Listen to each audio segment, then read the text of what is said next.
Hi everyone, welcome back to Aspergers from the Inside. You're here with Paul. Today I'm looking at a question of why are relationships so difficult? Maybe you've asked this question before yourself. I know I definitely hear it a lot from others and have felt it myself. Sometimes it feels like when we're alone, everything's easy, and suddenly when we're in a relationship with other people, whether that's a friendship or in a family or a romantic relationship, suddenly things become significantly more difficult. So why is that?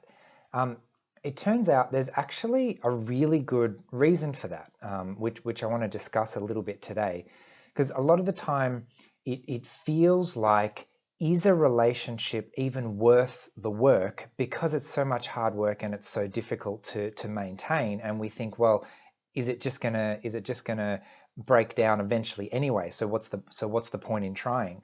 I hear a lot of people say that they've been burned so much before that they even believe, maybe I'm just not cut out to have friends. Maybe having friends is too difficult. Maybe I don't need friends. Maybe I'm better off without friends. That's not the case. Human beings need some level of social connection. Autistic people are no different. We all need some level of social connection. I can fully understand where that sentiment comes from, because relationships can be really, really challenging. But it's also important to remember that giving up having a relationship, giving up having friendships, giving up that social connection is not really a viable, healthy option. As much as we might wish it were the case that we could have an easy way out, unfortunately, there's no easy way out. So let me give you an analogy to see why sometimes being in a relationship is more difficult or challenging than being on your own. And my analogy is like of dancing.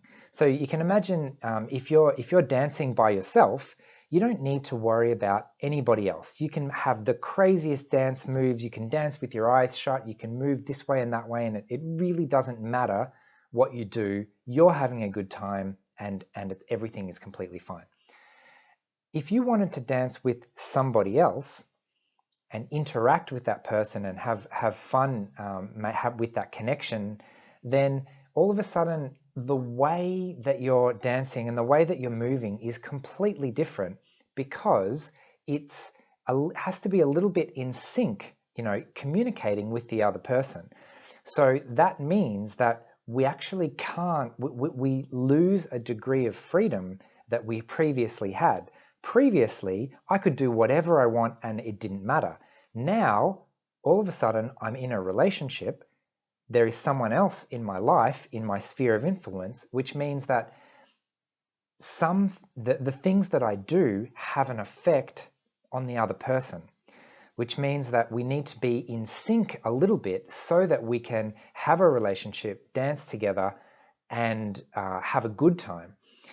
The reason I like this analogy is because you can imagine if we're not in sync, then someone's going to get an elbow to the face or get have someone step on their feet or get kicked in the shins or something, right? It's not fun to be really, really close to somebody and to have them hurt you.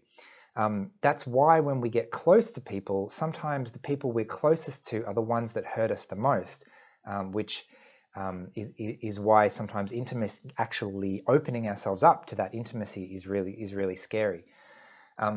So there's I talked about attachment strategies, attachment types, and typical behavior patterns in a previous video. And you can imagine that when we're dancing too close and we're not really in sync and we're stepping on each other's toes, one person might try to cling on and try and dance even closer and say, look, even though I know this is not good for me, I'm going to stay anyway. And the other person might think, this is not fun. I'm going to go away where you can't hurt me anymore. Now, if we want to build a healthy relationship, if we want friendships, if we want healthy supportive family relationships, romantic partners, all of these things, which are so important, it's a matter of learning how to find that middle ground of taking a little bit of space if we're too close and we're bumping into each other, take a little bit of space, and so that we can continue to interact, continue to learn about each other, continue to learn how to be in sync and have this relationship. It's actually so I do a lot of relationship coaching. So I'm in a bit of a special position that I hear a lot of different people's relationships. Most people only have information about our own relationship, so it's easy to think that we're the only one. And I want to share something that's basically universal in almost every relationship. And that is, the closer we get to a person, the harder it becomes, because the things our own issues that were lying dormant in us suddenly start coming to the surface when we have to interact with another person and form a relationship with another person. All of a sudden, if we have any rejection issues or a fear of intimacy, or maybe we've been hurt in the past, or maybe we really value our freedom and we're not sure what this whole compromise thing looks like to learn to live with another person. All of those issues that we already had suddenly start coming to the surface when we get in a relationship with someone, especially an intimate relationship with someone. And the reason I'm mentioning this is because when that happens, sometimes it's easy to think, oh, it's a problem with this person, it's a problem with this relationship. I need to end this relationship and find a better relationship. Whereas actually, if you're feeling that, it's probably because the relationship is doing what it's designed to do. Relationships can be incredibly healing.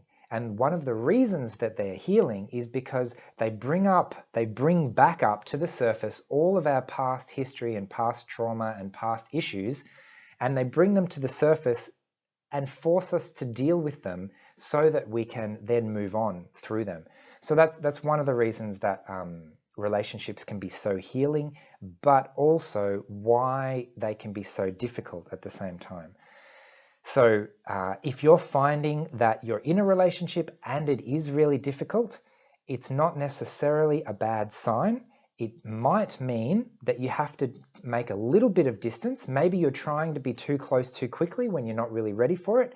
So we need to learn how to dance together. And the better that we can understand each other, the more we can be in sync with each other and form a relationship that's actually healthy and healing, as opposed to just traumatic because every 2 seconds someone's stepping on my toes or elbowing me in the face.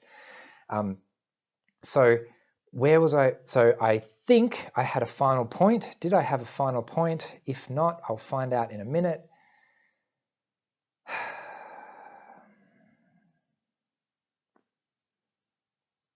Maybe that's it.